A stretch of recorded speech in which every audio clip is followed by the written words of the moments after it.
Yeo-Woon stands among the crowd silent, his expression unreadable. A cadet beside him notes he's the one who stole the Group 12 leader spot from Jongseom, and up close his aura is overwhelming. Then a burly, fur-cloaked instructor laughs aloud, declaring he can see the determination on every face, and asks which professor wants to step up against these students. Footsteps echo as figures in maroon robes begin to advance. The fur-cloaked professor notes the instructors for groups 1, 8, and 12 have stepped forward scoffing that he told them not to pity these kids. A grim, bearded man stares ahead the senior martial arts professor Jin Chang-ho. The fur-cloaked professor reacts with surprise. Footsteps fall as the maroon-robed professors move into position. One of them, the Group 8 Professor Impyong, reasons that if the other man is going up, there's no need for him to rush forward too. Someone tells Yeo-Woon that from here on he'll have to get through this on his own merit since not one of these professors will go easy on him. He guesses the professors intend to face a student they didn't oversee last time, so none can become this round's leaders and tisks, that at least Jin Chang stepping in will mix things up. A voice suggests they begin with Student 1, the leader of the previous Group 1. Before that voice can finish, the Group 12 Professor Yosun shouts that he'll go first. Another professor seethes inwardly, how dare he, when he surely knew he wanted to face him. Yosun apologizes, saying that if the professor faced his student, he'd go all out, and he refuses to let Muyeon, his pick for the minor priesthood, become a laughingstock. The senior professor raises a hand and declares he'll take on Student 18, leaving Yosun stunned. The fur-cloaked professor smirks, realizing this is Jin Chang's way of making Yosun pay. Taking one of Yosun's own Student 18, and someone simply agrees. The Group 1 Professor Munyo Sang is pleased he'd planned to face Yeo-Woon anyway, so now he won't have to worry about him. Two figures walk forward through the haze toward the platform, the crowd of students watching. The two opponents face each other and clasp their fists in salute. Yeo-Woon's eye glows as he silently orders the Nano not to miss a second of this. The fur-cloaked professor bellows for the match to begin. Yosun strikes first with the flowing dark cloud palm, and Yeo-Woon counters in motion. Yosun grins, marveling that this is the famed flowing dark cloud palm, one of the cult's top 3 palm arts, pride of the Shadow Sect alongside the striking Shadow Sword. Yet he regrets having to meet it with the 7 Demon Sword instead of his own techniques. Yeo-Woon unleashes the 5th sword, and Yosun reels. These sword forms feel strangely familiar. Yosun slips aside and sweeps in a flowing palm strike. Yeo-Woon raises a hand to block the incoming blow. Yosun is stunned that the boy didn't flinch when his attacks were blocked. Judging from the raw power that Yeo-Woon has fully reached the level of an ascendant master, his command of the forms beyond any ordinary student. He drives in the 2nd and 3rd swords, slapping the strikes aside, realizing the boy fights at a captain's level and can't be treated as an ordinary student. Yosun is shaken that the boy blocked his near-unbeatable flowing dark cloud palm, unwilling to believe this is merely a first-rate martial art. Yeo-Woon realizes the forms differ, but the sword movements are identical to the ultimate counter technique. The 7 Demon Sword uses 12 codified forms, while the counter uses 24. He isn't certain, but he wonders if it was the sword demon who left all those sword marks behind. Their attacks collide in a violent burst of force. The two glare at each other up close, teeth bared. Yosun judges that in internal power they're both ascendant masters, but the boy is stronger, and blocking his palm with a first-rate technique proves he has far more real combat experience. Perhaps that's why he's a professor. Yosun decides that if he doesn't end this battle now, time will only put him at a greater disadvantage. Breathing hard, Yosun resolves he has no choice and lifts his palm into a new form. Yeo-Woon notes that he changed his stance.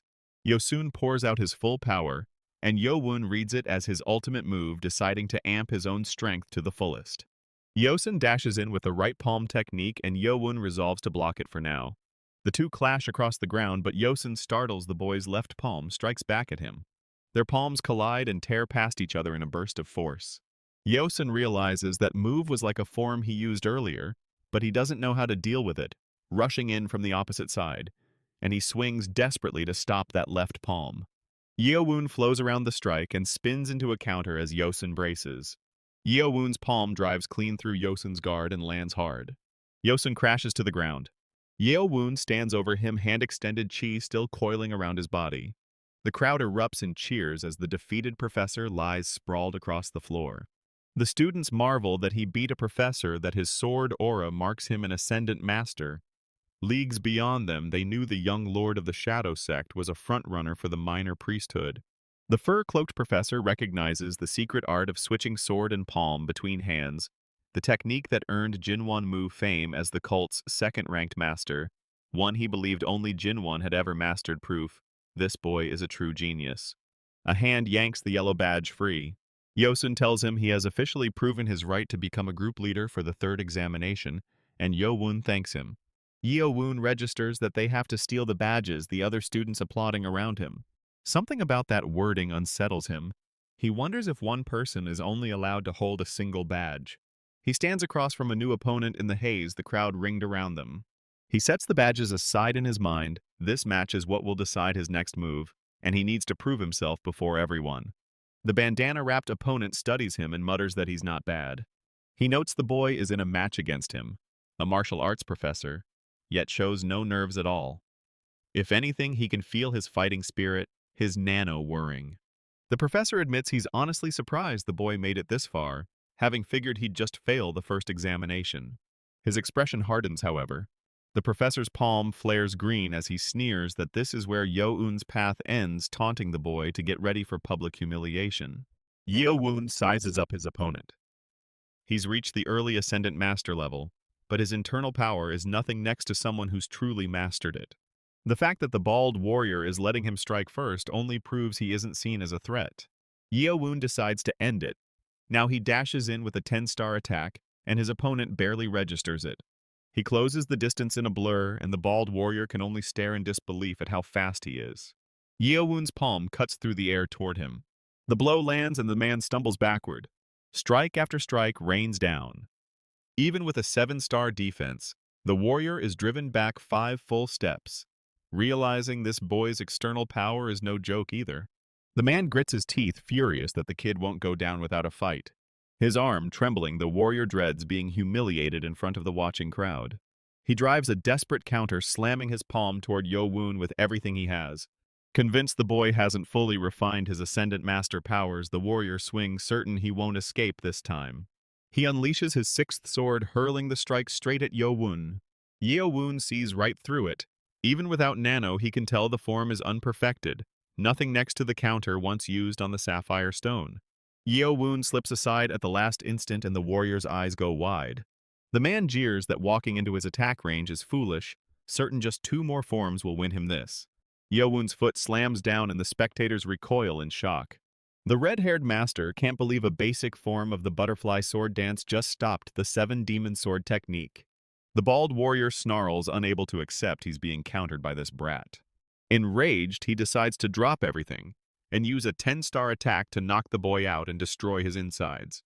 The watchers cry out that he's gone too far with a lethal technique and his hand cracks down on Yeo-Woon. The blow lands, and Yeo-Woon realizes the warrior was deliberately trying to wreck him from the inside.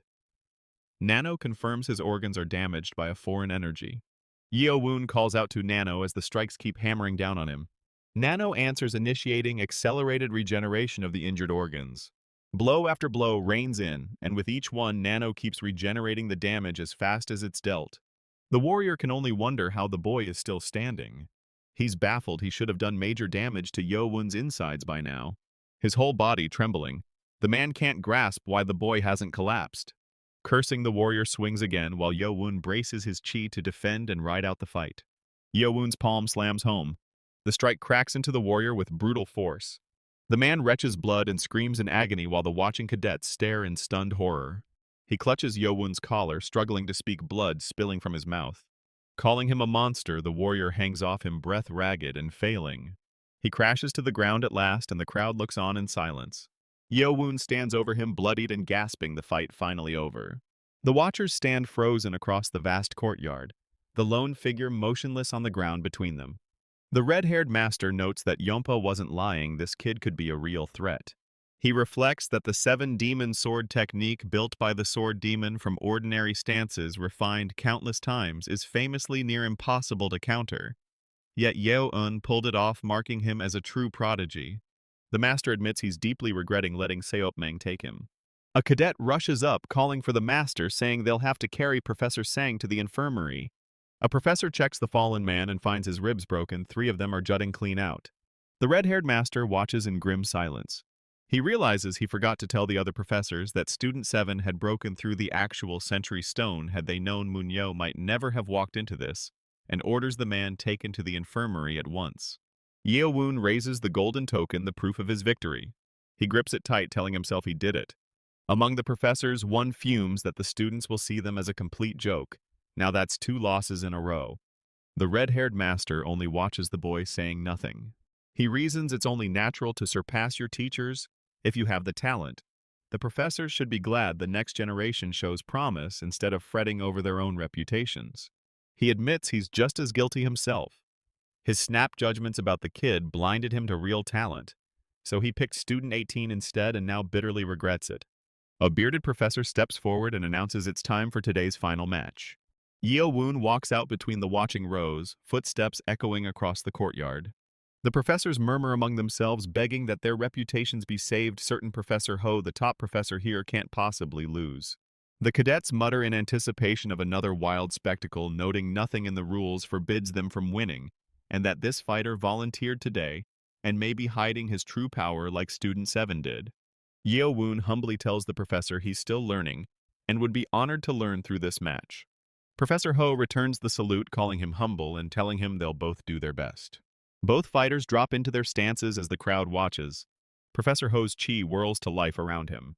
His presence jolts the harmless smile gone in an instant. Yeo-Woon flinches at the overwhelming aura. A moment ago, the man looked like a harmless old man, but it makes no difference to him. Resolving to go all out with no regrets, Yeo-Woon dashes straight in.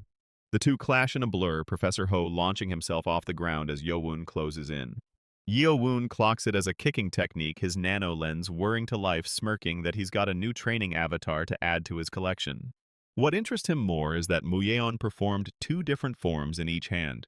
Even from one form he can't learn much, but he's sure it'll prove useful eventually. It'll definitely help be reasons if he ends up having to fight Muyeon down the line. The two streak past each other, Professor Ho's kick whipping through the air. The old man's eyes lock on him with cold focus. A flurry of kicks comes hammering down, and Yeo-Woon grunts under the assault. The two slide apart, both landing low in their stances. Professor Ho's eyes flash. He points out that Yeo-Woon's back foot is wide open. The professor's eyes fly wide as the dagger drives toward him. He plants a foot and launches upward, escaping the strike by a breath. Mid-air, his gaze locks onto Yeo-Woon below, caught off guard. The professor drives a kick straight down, and it lands hard. Yeo-Woon's 2 squad mates stare in disbelief. The boy actually got a hit in first. The dagger finds flesh, blood bursting from the wound. The professor's fist swings around, sword aura flaring along his arm as he registers the cut. The blow sends Yeo-Woon crashing across the ground. Yeo-Woon staggers up, gritting his teeth, blood gushing from his side. The professor reels. How did the boy manifest a sword aura this fast near a transcendent master's level? It was a plain sword-fighting form, not even the 7-demon sword, yet this boy outclasses the last 2 professors. The professor steps forward, taunting that the injured foot has stripped away his kicks. A blood-soaked boot presses down against the dirt. The professor's eyes narrow with quiet interest. Yeo-Woon braces low. The skill gap is hopeless, so he means to end it in a single move. Yeo-Woon dashes and nips past the professor, then whirls into a sweeping strike. Even on a wounded foot, the professor flows clear of it, admiring what a fine warrior the boy is. The professor sets his stance as Yeo-Woon's blow swirls past him again. The professor's eyes snap wide. It was an illusion technique all along. Yeo-Woon's real strike comes swinging down from above. The professor's blade tears through Yeo-Woon's body in a spray of blood. He smirks. The kid's already reached the early stages of an ascendant master. His sword swings clean through, but it was only an afterimage, and the real strike has landed on him. The professor spins around, stunned to shame the boy had been doing so well. The professor's open palm slams into Yeo-Woon at point-blank range. The blow blasts Yeo-Woon off his feet with a strangled cry. He's hurled through the air and crashes hard into the ground below. The other cadets watch in awe. He barely lasted a few exchanges, and figures students 1 and 7 were just monsters. Yeo-Woon admits to himself he's been beaten badly. Had the professor not held back the sword aura, it would have run him through the heart. A watching cadet remarks that Yeo-Woon simply drew an unlucky opponent. Another adds that against a professor below Transcendent Master, he might have stood a chance, and the others must be relieved he lost. The professor advises him to smooth the shift from illusion into his real technique to truly confuse opponents. Yeo-Woon presses his palms together and thanks the professor, vowing to remember the lesson. Bloodied, he limps back through the ranks of cadets, coughing. The other cadets watch him pass in stunned silence. Yeo-Woon coughs into his fist as a cadet notes his face is far too pale and his neck flushing red. Yeo-Woon silently orders Nano to scan student 18 and have the data ready once the third exam announcements end. Instructors heave open the supply chests. Wooden swords will be issued for the third examination. The red-headed official announces each cadet gets only one sword, so guard it well, steal a yellow badge, and you become a group leader for the demonic way. High above, the gathered cadets stand scattered across the vast courtyard. Yeo-Woon decides he'll need to claim that demonic dragon marble first, with other matters to check after. He stands holding the black tome and wooden sword as cadets gather around him. A burly cadet marked 857 stares him down with quiet challenge. Yeo-Woon's eyes narrow beneath his hair, sharp and watchful. The burly cadet steps closer, asking what business he has with their lord. 4 cadets close ranks around Yeo-Woon, swords in hand, his own followers. Yeo-Woon smiles faintly at the title My Lord as Hyobong's name surfaces. Earlier the previous night at the Group 8 dormitory, his followers admit they'd entertained the thought he might have potential. Machil Ungcheon and Daemyoung-ho press him. Isn't this too big a gamble? Aren't they afraid of the sixth sex? Hyobong answers that he is afraid, however, there is more to say. He'd rather seize this chance than accept life as a nobody from a lower sect. At their lord's side, they could become a beacon of hope. The 3 fall silent, struck by his words. Machil asks whether Hyobong truly believes in him, and Hyobong insists he does. One by one, the 3 nod their agreement. They agree to join the gamble, pledging their loyalty to Yeo-Eun Cheon and warning him not to let them down. Back in the present, Hyobong moves to step forward, but Yeo-Woon tells him to stay back, it's fine. The burly cadet praises the spectacular match and introduces himself as Student 857. Wang-Hul Ko, and Yeo-Woon gives his own name in return. Grinning, Wang-Hul Ko cuts straight to the point. He wants to join Yeo-Woon's group. Yeo-Woon stares back, caught off guard by the sudden request. His followers marvel at their lord. More recruits mean faster training, but with 7 slots left, they'll have to turn 9 away. Wang-Hul Ko declares he's of the Upper Demon Fist sect at first-rate master level and vows he'll contribute to the group. Student 920. Hak Hyung of the Dark Demon sect swears that once he consumes the demonic dragon marble, he'll rise to first-rate master and never hold them back. Student 97. Wonil of the Flowing Sword sect boasts he's already a first-rate master. Then Umin Ja of the Golden Gate clan cuts in, weak in internal power but deadly with the spear. The cadets reel 5 of the 16 are from upper sects, leaving the other 11 to scramble for the last 2 spots. Yeo-Woon thanks them all for wanting in, but says he has something to make clear. He isn't just recruiting to pass the third exam. The cadets jolt in confusion at his words. He's looking for people to follow him down a treacherous path through the demonic cult once he leaves the academy. Yeo-Woon's gaze hardens. He wants comrades who will stand by him until the bitter end. Yeo-Woon stands face to face with the wary group leader who silently weighs the offer he just heard. Yeo-Woon admits flatly he never cared about competing for the minor priesthood. Some of the recruits look frightened, but Yeo-Woon tells them sect size means nothing to him, only loyalty does. He explains that titles and status will be worthless once their true goal is reached. Then he declares it outright. He intends to overturn the 6 foundations of the cult. The crowd reels to them. This is open war, and one cadet decides to wait and find another group instead. Yeo-Woon extends his hand and asks them to join his quest to build a new foundation for the demonic cult. He names himself Yeo-Eun Cheon, saying that vision is all he requires of anyone who follows him. The cadets exchange uneasy glances, stunned that he would say such a thing aloud. One of them steps forward and bows, apologizing. He only needed a group to pass the third examination. He says it's a shame that he truly wanted to join, then walks off as Yeo-Woon watches in silence. More recruits scatter across the grounds, each offering an apology as they abandon him. A bandana-wearing cadet grits his teeth, thinking this has gone badly. He should have raised it after joining.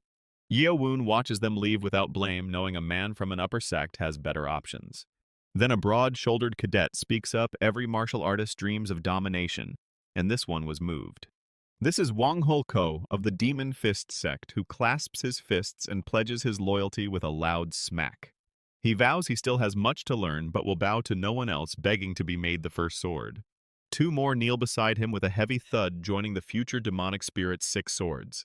Umin Ja of the Golden Gate sect and Ojong of the Singing Sword sect both swear their allegiance to him. Yeo-Woon stares, caught off guard. The first of his loyal followers have just chosen him. Wang-Hol cracks a satisfied grin, pleased with the bold path his new lord has chosen. The three kneeling cadets bow low as Yeo-Woon returns the gesture, thanking them for their loyalty. Wang-Hol jabs at the bandana-wearing follower, call yourself first sword if you like. But he was the very first. Outside the personal training rooms, Yeo-Woon tells them to consume their demonic dragon marbles, and then review the 7 demon sword technique. One follower asks if they're really just meant to review it, and Yeo-Woon confirms they'll train together every morning to perfect their forms. The three beam with delight they chose the right lord, one who cares for them, while everyone else only claws for the top. Wang-Hol vows to drill the techniques into them by force, recalling how his own master, Sir Seopmang, once did the same for him. Yeo-Woon orders each of them into a training room to take their marbles, setting a meeting again at 10 that night. In the corridor, Wang-Hol stops Yeo-Woon. There's something on his mind. He admits he may be worrying for nothing, but suggests Yeo-Woon always keep him or another follower close.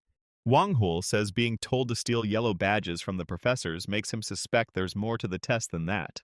He recalls the Academy deputy's words, anyone who stole a badge within 7 days became a group leader, and maybe the real aim is for students to steal them from each other. Their group is weaker than the one led by Student 1 of the Shadow Sect, so Yeo-Woon could become a target. Caution can't hurt. Yeo-Woon thanks Wang-Hol for the advice, and Wang-Hol replies it's simply his duty as a follower. Wang-Hol says he'll take the room next to his, but Yeo-Woon tells him he won't be using those rooms at all. Instead, Yeo-Woon explains he somehow ended up assigned to the training rooms reserved for students who reached Ascendant Master. Wang-Hol gapes in shock, then vows to train as hard as he can to reach that level and join him there.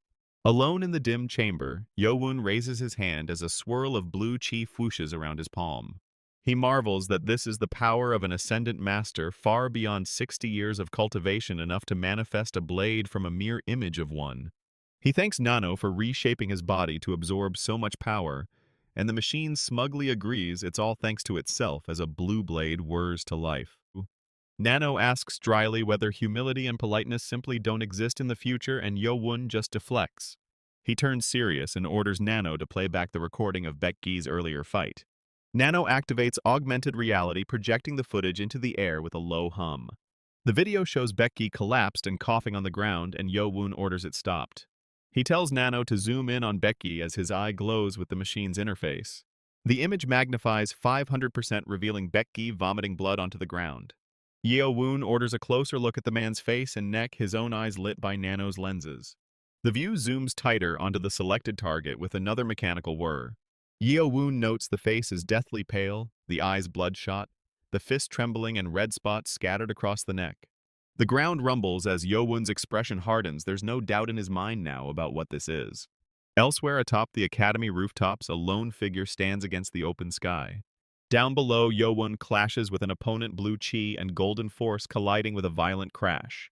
Watching it all is martial arts professor Dewey Hong, who judges the boy far beyond an ordinary student. Dewey marvels that he has reached Descendant Master too, yet the 7 demon sword technique alone shouldn't be enough to match him. He realizes Yeo-Woon is exploiting every opening in the technique, adapting his movements on the fly. It's only been 4 hours. Dewey is stunned. The boy already learned every detail of the technique well enough to challenge him. Yeo-Woon advances ki swirling around his hand, and Dewey tags him as another prodigy, Student 5 Yuchan Cheon of the Saber Sect. The professor calls a halt, saying there's no need to drag the bout out any longer. Yeo-Woon coolly asks what they're stopping for, and Dewey pulls free his yellow badge to hand it over. He tells Yeo-Woon to go and gather a group and wishes him well, and Yeo-Woon bows his thanks. Yeo-Woon clenches the yellow badge in his fist with a chuckle that's one down. He grins wide, already wondering whose badge he should take next. In the academy cafeteria, a lone student eats quietly at a table as someone approaches him. The newcomer leans onto the table with a creak looming over the seated student. This is Student 2 Gyeongun Cheon of the Sword Sect, who greets Student 18 and says he enjoyed watching his match with the professor. A hand slams flat over the rice bowl with a sharp clack, cutting the meal short. The seated student glares up, snapping that he's eating and wants to be left alone. Yeo-Woon faces a stranger who eyes him with mock admiration. Quite the arrogant one, the man says, before cutting to the point. He's impressed, and he can tell Yeo-Woon just reached Ascendant Master. The stranger goes on. He sees the boy's ambition to lead a group, but asks whether Yeo-Woon doesn't crave something far greater than that. Hu Bong, the errand boy, keeps shoveling food into his mouth, munch munch, utterly ignoring him, and Yeo-Woon's face goes blank with disbelief. The stranger seethes, hair quivering with rage. This little brat is mocking him. He forces himself calm, losing his temper. Now would wreck his plan to recruit. So he tries again, urging Hu Bong to think it over since it's a great deal for him. Hu Bong finally pauses, chopsticks in hand, unimpressed. This is already the second offer he's gotten. He scoffs about the kid from the Shadow sect who wanted him as a right-hand man, demanding to be served and only serve these brats from the 6 sects, he mutters. Hu Bong lays it out flat. He doesn't care about leading a group or any greater heights, and he refuses to serve anyone. His only goal is to grow stronger, just as another voice cuts in asking for a word while he eats. Hu Bong groans into his bowl, not again, and tells whoever it is to leave him alone. The new voice presses wait because if they don't talk now, it could mean certain death. Hu Bong flinches, mid-bite eyes narrowing. What did he just say? He turns, and it's Yeo-Woon. Not this kid, he thinks, the young master with the number 12 marked on his robe. Hu Bong sneers. Yeo-Woon isn't even from the 6 sects yet. He's got twice the nerve of the other two, and he scoffs that this ridiculous tactic won't win him any members either. Yeo-Woon pauses, a bead of sweat at his brow. Hold on, he says. This is all a misunderstanding. Hu Bong slams his hands on the table and springs up furious. A misunderstanding. Yeo-Woon threatened him, and now he wants to call it that. Yeo-Woon shakes his head. That's not what he meant, and gets straight to it. He thinks Hu Bong has been poisoned. Hu Bong's eyes blow wide. Poisoned? What kind of nonsense is that? Yeo-Woon explains he watched Hu Bong's battle earlier. His face was deathly pale and red spots showed on his neck. Hu Bong sweats, rattled. Poisoned? There's no way. While Yeo-Woon adds that ever since he was put in Group 12, he's been watching Jong-Som of the Poison Sect. Yeo-Woon studies him in silence while Hu Bong reels, why is this kid even telling him this? And even if he was poisoned, it's none of his business. Hu Bong falls silent, sweat beating down his face as the doubt creeps in. He apologizes for jumping to conclusions, but argues that if he really were poisoned, he'd have caught it during his chi adjustment technique, and Yeo-Woon asks whether he was truly fine throughout it. Yeo-Woon presses on. Can a chi adjustment technique even detect poison? While privately noting he wouldn't know himself, having never trained in martial arts as a child, yet Hu Bong's symptoms clearly point to microtoxin poisoning. Just then, a cheerful man comes skipping in, singing to himself, and Yeo-Woon perks up physician Beck. Beck bounds over, scooping rice into a bowl, declaring himself a hungry doctor, and Yeo-Woon calls out to him again. Huh? The physician blinks. Beck beams. It's been so long, Yeo-Woon. Or maybe it hasn't. Either way, he's glad to see him and asks if he's eaten. Not yet, sir. Perfect, the doctor says. Beck scoops his rice, saying he didn't want to eat alone, while Yeo-Woon cuts in apologetically. He hates to interrupt the meal. Yeo-Woon gets to it. Could Beck diagnose this student here because he thinks the man has been poisoned? Beck freezes mid-thought, eyes wide, what as the word poisoned lands. Outside, 2 guards stand watch at the doors of the second-floor infirmary. Inside, Beck holds out a bowl of smoking herbs, telling Hu Bong to inhale the smoke through his mouth. Hu Bong eyes it warily through his mouth, and Beck just tells him to take a big, deep breath. Hu Bong obeys with a yes, sir, leaning into the bowl and drawing the smoke in with a heavy huff. His eyes snap wide, body seizing as something hits him hard. Hu Bong doubles over, coughing violently, while Beck watches grim. He keeps hacking, drool spilling from his mouth, sweat pouring off his face. Beck delivers the verdict. It's definitely microtoxins. And as Hu Bong, still coughing, starts to ask what that means, the doctor confirms it flatly. He's definitely been poisoned. Hu Bong protests, rattled. He was completely fine during his chi adjustment, and nothing he touched could have poisoned him. He's always eaten alone, but Beck sighs that microtoxins are a bit different. Beck explains this poison doesn't travel through the blood vessels. Instead, these toxins build up in either the stomach or the lungs. The lungs, Hu Bong echoes uneasily, and Beck explains it can be slipped into food or crushed to a fine powder, so a victim breathes it in while asleep.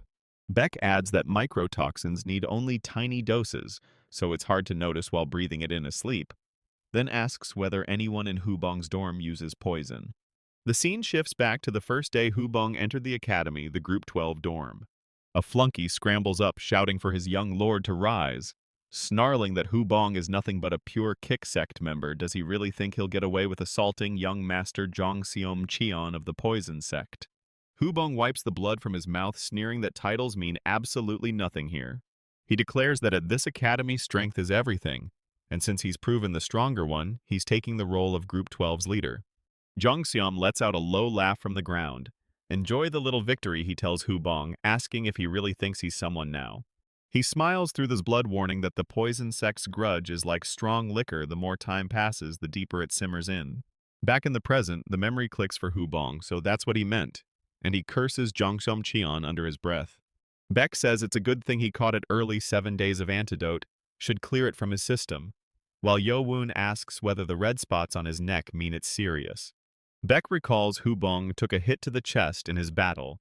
The red spots are only temporary from the impact on his lungs, and warns that prolonged symptoms would have been beyond even the finest doctors. Beck then asks Yeo-Woon how he knows so much about all this.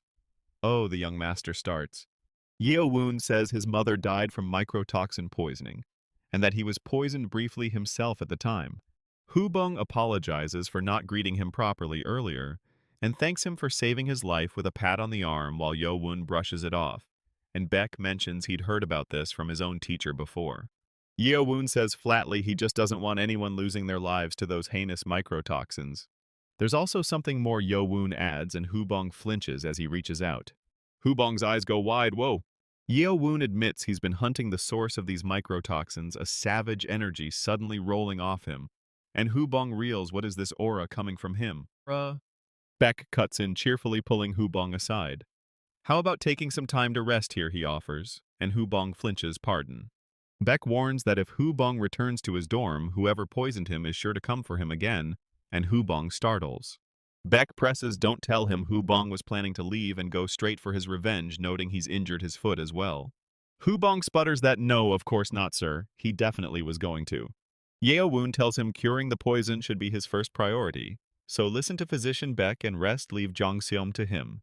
Beck asks what Yeo-Woon plans to do to Jongseom, and Yeo-Woon says now is the perfect time for the two of them to have a little chat, while Hubong scoffs that he doesn't buy that for a second.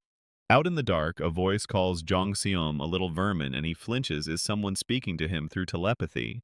The voice tells him the man he's looking for should be in the forest across from Dorm 5. Jongseom's face turns silent and intent. The voice mocks him. If what he says is true, he can look forward to a buddy in the bed next to his, you jerk. Back at the infirmary, Beck and Hubong stand stunned. What? A door clacks shut as the two glance over, and a faint laugh drifts in. Hubong wonders if he's being called a jerk, then frantically backpedals that of course Yeo-Woon would never. Hubong fumes against the wall. He doesn't care if Yeo-Woon or that poison sect lunatic wins. He just wants them to fight to the death, stewing that Yeo-Woon looked right at him calling him a jerk, while Beck begs him to calm down. Actually, he hopes they both meet their end together. Deep in the misty mountain forest, a lone figure walks a lantern-lit path far below the towering peaks. Jongseom muses, no wonder the professors get Dorm 5, not a soul around but him, the perfect place to collect poisonous herbs.